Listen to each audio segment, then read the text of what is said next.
이 사람을 전 남편이나 남편이라고 부르기엔 애매한 부분이 있네요. 솔직히 사람 대접 해주고 싶지도 않고 개자식이라고 불러주고 싶지만 이해하기 쉽게 남자친구라고 적도록 하겠습니다. 저나 남자친구나 서로 결혼을 생각할 나이였기에 연애 시작하면서부터 얼마 지나지 않아 서로 자연스럽게 결혼 이야기가 오고 가기 시작했어요. 맞벌이 생활하는 건 저도 원하는 거였고 서로 다니는 회사가 조건적으로 서로 비슷비슷했기 때문에 네가 잘났네, 내가 잘났네로 나올 이야깃거리도 없었습니다. 단지 결혼을 계속 진행하기에 마음에 걸리는 게 하나 있었습니다. 결혼이라는 게 일륜지대사라잖아요.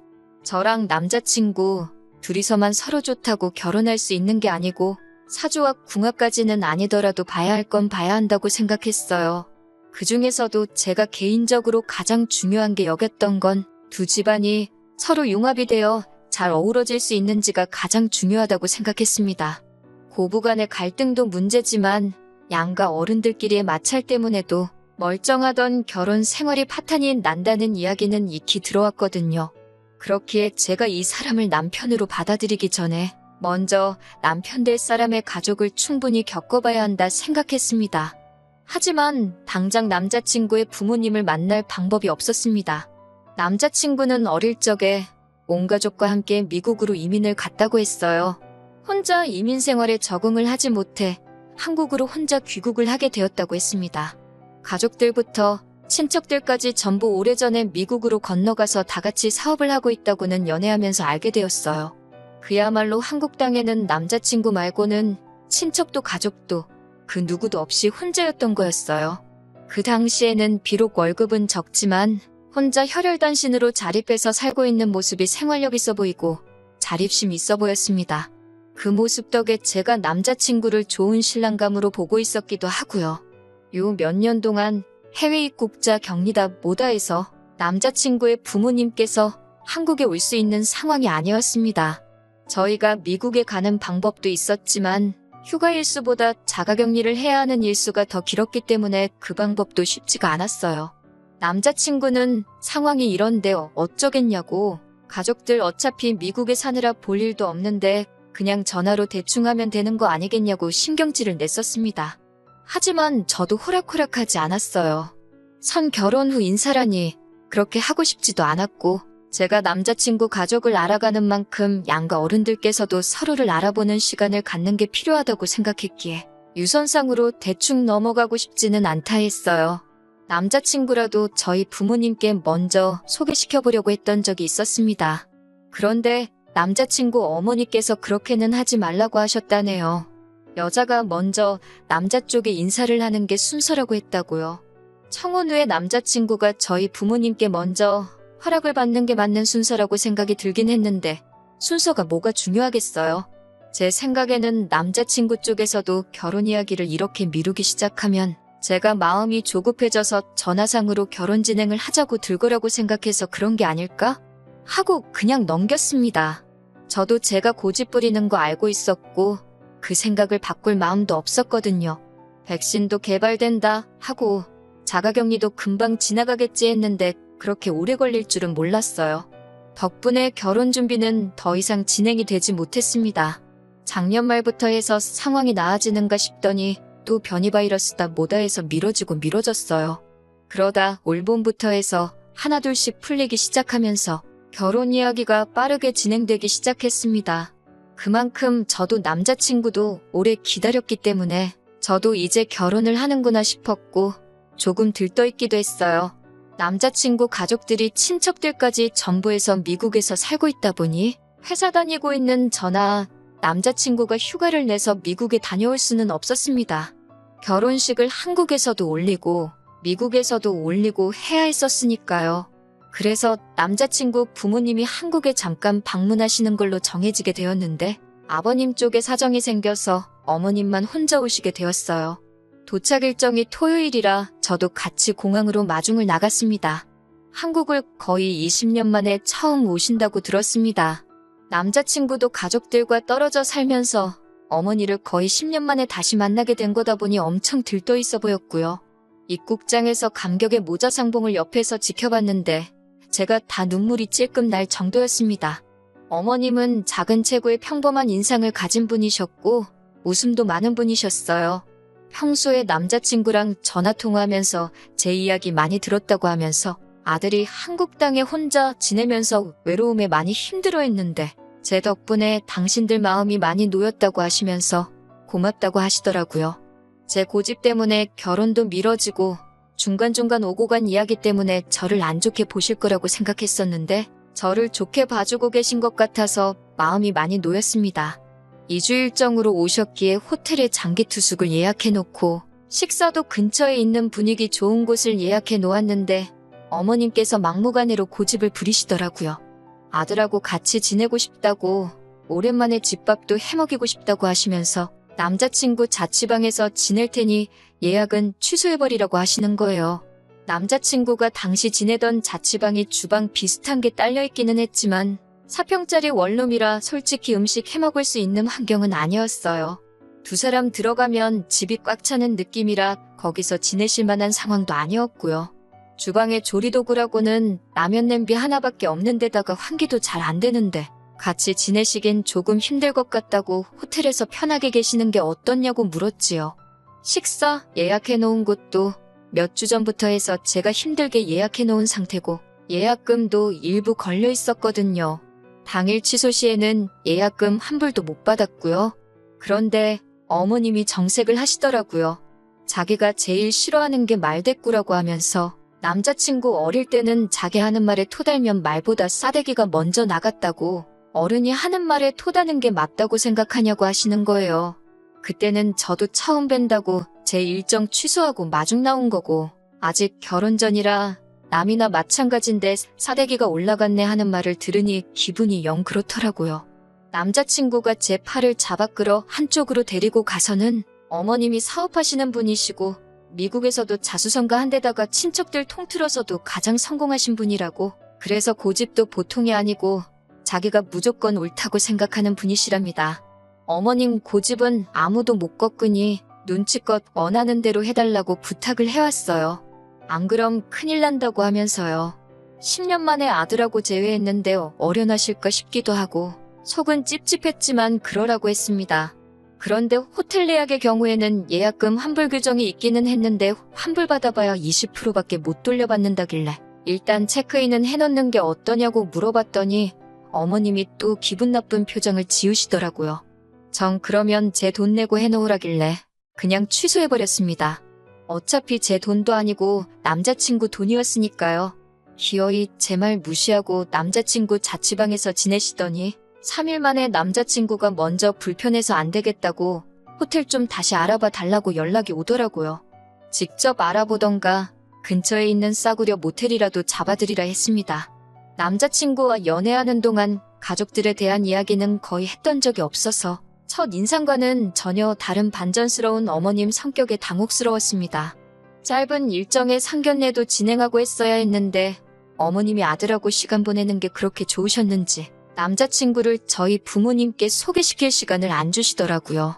어차피 상견례 날 다 보게 될 텐데 뭐하러 인사를 가느냐는 듯이 나와서 남자친구와 나중에 전화로 대판 싸웠습니다. 어머니 10년 만에 보면 충분히 그럴 수 있다는 게 이해가 되면서도 이 모든 게 우리 결혼을 위해서 진행되고 있는 건데 너무 무신경한 것 같아서 서운했거든요.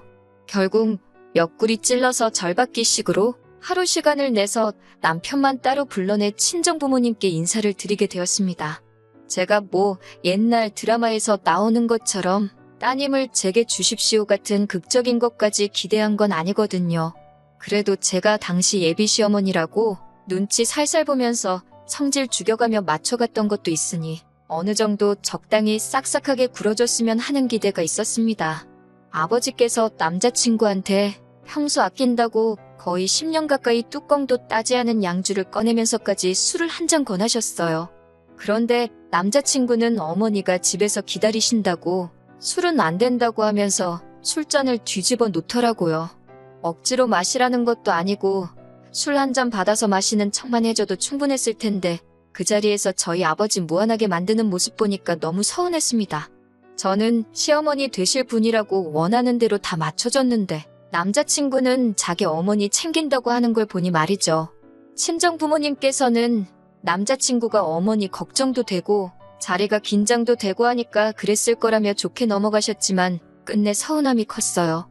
그래도 저희 부모님은 그동안 제가 남자친구와 결혼을 전제로 쭉 연애해왔던 걸 옆에서 지켜봐 오셨고 살아보면 생활력 있는 남자가 최고라고 하면서 어느 정도 마음에 들어라 하셨던 것 같아요. 그리고 이틀 뒤에 양가 상견례를 진행하게 되었습니다. 어머님 일정에 맞추다 보니 시간이 빠듯해서 상견례 자리에서 최대한 많은 이야기를 나눠야 했습니다. 신혼집 문제에 대해서 이야기가 오고 갔어요. 남자친구 친척분 중 한 분께서 은퇴 후에는 다시 한국으로 역이민을 오려고 하시는 분이 계셔서 한국에 집을 미리 사두셨다고 합니다. 서울은 아니고 경기도 쪽 구도시에 있는 오래된 아파트라고 하더라고요. 결혼하면 그 집을 비워놓을 테니 일단 그 집에서 신혼살림을 차리는 게 어떻냐고 하시더군요. 남자친구 부모님이 현재 미국에 진행 중인 큰 사업이 있어서 돈이 묶여있는 상황인데다가 한국으로 송금 시에 세금 문제도 있고 해서 당장 집을 해주기에는 무리가 있다고 하시면서요. 다행히 그 지역에서 회사까지 대중교통으로 통근이 가능한 거리이기도 해서 신혼생활을 거기서 시작하는 건 큰 무리가 없겠어서 저도 좋다고 했습니다. 제가 모아놓은 돈이나 저희 부모님이 지원해주시는 돈은 남자친구 부모님 돈 문제가 해결돼서 진짜 신혼집을 구할 때 그때 쓰겠다고 했고요. 그런데 남자친구 어머니가 그래도 신혼집인데 리모델링 정도는 해야지 않겠냐면서 남자 쪽에서 집을 한 거나 마찬가지니 저희 보고 리모델링을 하면 좋겠다고 하는 거예요. 저도 오래된 아파트보다 고쳐놓은 집에서 사는 게 좋지만 그게 돈이 한 푼 두 푼이 드는 게 아니잖아요? 거기에 남자친구 친척분이 은퇴 후에 지낼 집이라고 하니 명의 문제도 있었고요. 어떻게 해도 내 재산이 될 수 없는 집이나 마찬가지인데 남의 집을 제가 고쳐가면서까지 그 집에 살아야 할 이유가 없다고 생각했어요. 차라리 집을 해주실 때까지 남자친구가 불편하더라도 저희 부모님 집에서 사는 게 더 낫지 않겠냐고 한마디 했습니다. 저희 부모님도 그건 아닌 것 같다고 나중에 아이들 명의로 집을 구하고 그때 리모델링이 필요하면 그렇게 하는 게 좋겠다고. 리모델링까지는 아니지만 장판이나 도배 정도는 새로 하고 가전이나 가구 같은 건 이사 갈 때 도로 가져가도 되는 부분이니 그건 저희 쪽에서 책임지겠다고 하셨어요. 남자친구 어머니도 저희 부모님 앞에서는 고집을 따로 부리지 않았고 그럼 그렇게 하자고 이내 수긍하시더라고요. 중간에 조금 문제가 생길 뻔했지만 아무튼 당장 결혼 후에 머물 집 문제는 해결이 되었고 결혼식 이야기로 넘어갔습니다. 예식장의 경우는 저랑 남자친구가 전부터 알아본 곳이 있었어요. 그런데 남자친구 어머니가 결혼식은 나중으로 미룰 수 없냐고 하더라고요. 무슨 문제라도 있느냐 물어보니 미국에서 진행하는 사업이 끝나면 친척들도 전부 다 데리고 오시겠다고요. 남자친구가 한국에 인맥이 거의 없고 불러봐야 회사 동료 정도밖에 없는데 다 불러봐야 20명 남짓 되겠더라고요. 최소 보증 인원 때문에 식대는 식대대로 나가고 신랑 측 하객석이 텅 비어있으면 아들이 기가 죽지 않겠냐고 부탁을 하셨어요. 안 그래도 미뤄진 결혼인데 더 미루자고 하시는 말씀이냐 하니 그건 아니고 일단 저희 부모님 비행기표를 보내드릴 테니 미국에서는 먼저 식을 올리자고 하시는 겁니다. 미국에서야 어차피 저희 쪽 하객은 없는 거나 마찬가지니까요. 저나 저희 부모님이 듣기에도 남자친구 하객 문제라든지 그런 것들이 어느 정도 합당한 부분이 있는 것 같아서 그렇게 하기로 정했습니다. 저희는 미국에서 식을 올리고 남미 쪽 휴양지로 바로 신혼여행을 떠나기로 했습니다. 저희 부모님도 모처럼 해외여행인데 신혼여행지에 어떻게 따라가겠냐고 하시면서 미국 동부관광을 패키지 끊어서 다녀오기로 했습니다. 그렇게 남자친구 어머니는 결혼 문제를 마무리 짓고 미국으로 돌아가셨습니다. 결혼은 확실시되었는데 웨딩사진 촬영이 끝나고 나니 준비라고 할 게 아무것도 없었어요. 한국에서 올리는 결혼식 날짜가 정해져 있지 않으니 예식장 같은 것도 알아볼 필요 없었고 집도 저희 집이 아니라 남자친구 친척 집에서 한동안 살게 되었고 예산 같은 것도 정확히 모르니 집을 알아보러 다닐 수도 없었습니다. 아무튼 그렇게 시간은 흘러서 미국 가는 비행기에 몸을 싣게 되었습니다. 그래도 비행기 타고 해외로 가고 있고 그 일정에 진짜 결혼식은 아니지만 결혼식이 포함되어 있고 신혼여행까지 다녀오니 그때서야 결혼을 했다는 게 실감이 나더라고요. 미국에 도착하자마자 3일의 일정으로 남자친구 부모님이 사는 지역에서 시간을 보냈습니다. 미국이라고 별 다른 거 없더라고요. 저는 영화에서 보던 것처럼 야외에 성대하게 차려진 결혼식을 생각했는데 예식장이라고 시부모님이 다니는 교회를 예약해 놓으셨더라고요. 전체적으로는 제가 상상한 것보다 아쉬움이 많이 남는 결혼식이었네요. 음식도 한인마트 반찬 가게에서 주문하신 것 같고, 아무튼 그렇게 결혼식이 끝나고 저희 부모님은 호텔로 숙소를 변경해서 패키지 관광 일정에 맞추기 시작했고, 저희는 하루 더 쉬고 시어머니가 운전하는 차를 타고 공항으로 향했습니다. 그런데 차에 못 보던 여행 가방이 하나 실려 있었어요. 수속을 마치고 출국장 안으로 들어가는데 남자친구 어머니도 같이 그 여행 가방을 끌고 따라 들어오시더라고요. 솔직히 그때 섬뜩했습니다. 혹시 설마 우리 신혼여행지까지 따라오시는 건가 싶어가지고요. 제 표정이 안 좋은 걸 보고는 같이 신혼여행 가는 거 아니라고 혼자 어디 좀 다녀오려고 한다고 하셨습니다. 그때 안도의 한숨을 내쉬었는데 차라리 신혼여행을 같이 따라갔으면 더 나았겠다는 생각이 드네요. 휴양지에서 신혼여행 즐기고 돌아왔습니다. 그래도 신혼여행이라고 유명 리조트에서 힐링도 하고 성에 차지 않았지만 진짜 결혼한 것 같은 기분이 들더라고요. 그리고 이제 각자 집으로 들어가는 게 아니고 우리 신혼집이라고 하기에는 조금 거리감이 있었지만 어쨌든 같이 지내게 될 집으로 가는 거였으니까요. 그리고 신혼집에 도착해 현관문을 여는 순간 모든 행복했던 순간들이 산산조각이 나고 말았습니다. 현관문 열고 들어가니 안방에서 남자친구 어머니가 나오더군요. 비행기 타고 오느라 수고했다고 하면서요. 이게 무슨 누가 나를 가지고 장난치는 건가 싶었습니다. 옛날에 이경규 아저씨 깜짝 카메라에 당하면 다들 어안이 벙벙해서 있잖아요? 제가 딱 그 꼴이었어요. 이게 무슨 일이냐고 물었는데 남자친구 어머니가 당당하게 보면 모르냐고 이 집에서 아들하고 같이 지내려고 왔다는 겁니다. 저번에 한국에 왔다 갔는데 너무 좋아가지고 사업은 남자친구 아버지한테 맡겨두고 한동안 한국에서 지낼 거라고요. 그동안 떨어져 지내느라 못 받은 아들 효도도 받고 며느리 효도도 받으면서 살고 싶다는 거예요. 그러면서 자기는 미국에서 넓은 집에 살던 게 있어서 작은 방은 도무지 못 쓰겠다고 아들한테 엄마는 큰 방 써야겠다며 안방에다가 짐 풀어놨다고 하는 거예요. 남자친구는 거기다 대고 그러시라고 자기는 자취생활 오래 해서 작은 방 쓰는 거 익숙하다고 하는 겁니다. 이 대화에 제 의사는 중요하지도 않았어요. 아니, 애초에 신혼여행 다녀왔는데 시어머니가 말도 없이 안방 차지하고 학가를 했다는 이 상황부터 제 의사는 처음부터 고려 대상도 아니었던 것 같습니다. 너무나도 뻔뻔하게 방 차지해서 짐 풀어놓은 아줌마나 이제 결혼했으니까 어쩔 거야 하는 식으로 나오는 이 개자식 꼴을 보니 화가 치밀어 오르더라고요. 이게 뭐 하는 짓이냐고 소리를 쳤지요. 아들 짐 푸는 거 도와주던 아줌마가 저보고 어디서 배워먹은 버르장머리냐고 하더군요. 그래서 저도 아줌마는 이런 거 어디서 배우셔가지고 그러냐고 세게 나왔습니다. 시어머니한테 아줌마가 뭐냐고 저보고 막대 먹었다 어쨌다 하는 거예요.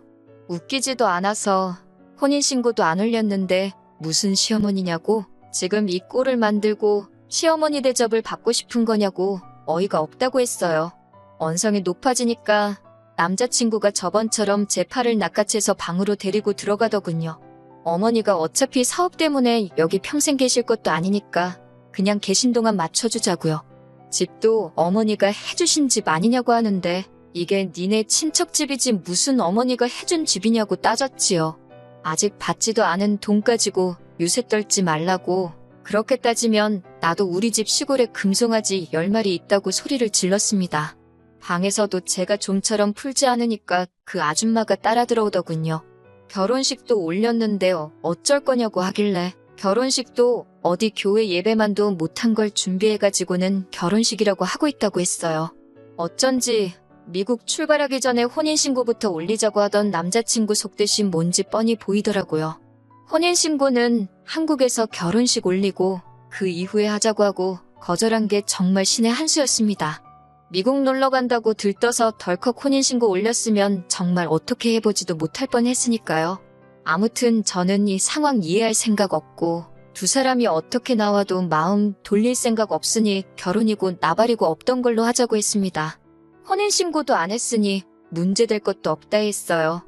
그러니까 남자친구가 혼인신고 안 했어도 자기는 주변에 다 결혼한다고 말했고 회사에도 휴가 내면서 결혼식 올린다고 했다는 겁니다. 그 말이 끝나기 무섭게 제가 남자친구 뺨싸대기를 한 대 올려버렸어요.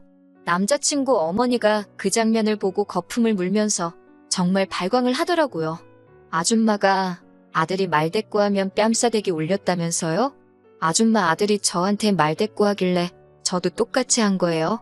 하고 대답을 했습니다. 그 뒤로는 남자친구가 어떻게든 제 기분 달래려고 말을 꺼내려고 할 때마다 박수치는 소리처럼 들릴 정도로 남자친구 뺨싸대기를 올려붙였어요.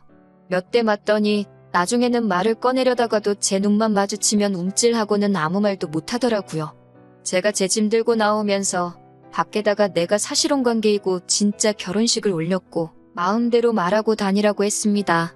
빈집에 시어미가 몰래 안방차지해서 같이 살자 그래서 이혼했다 그러면 세상 누가 니들 편 들어주겠냐고.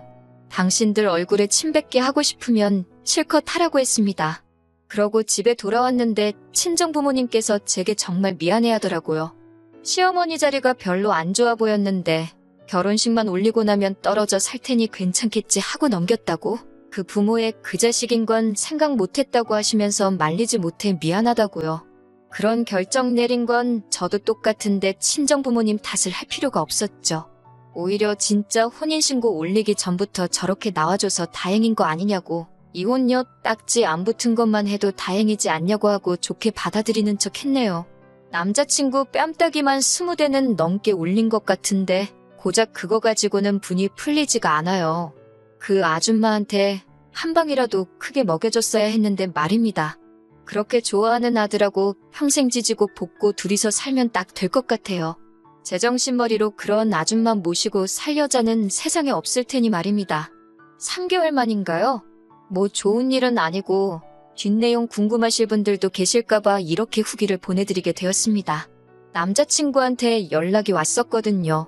무시했는데 저희 회사까지 찾아왔더라고요. 소중히 마지못해서 아내 될 사람한테도 숨기고 안방까지 내주며 모시려고 했던 어머니랑 같이 말입니다. 이야기는 뻔했어요. 어머님은 둘 사이에 자기가 껴드는 게 아니었는데 미안하다고 사과하고 남자친구도 자기가 더 잘하겠다고 다시 시작하자고 하는 말이었죠. 그때 저보고 모시고 살라고 우겨대고 싸대기를 날린다던 그 모습은 어디 가고 아주 납작 엎드려서 싹싹 빌더라고요. 뻔한 이야기더라고요. 그 잘난 사업 때문에 아줌마가 아들 곁을 평생 지켜줄 수가 없으니 뒷바라지 해줄 사람이 필요했던 거예요.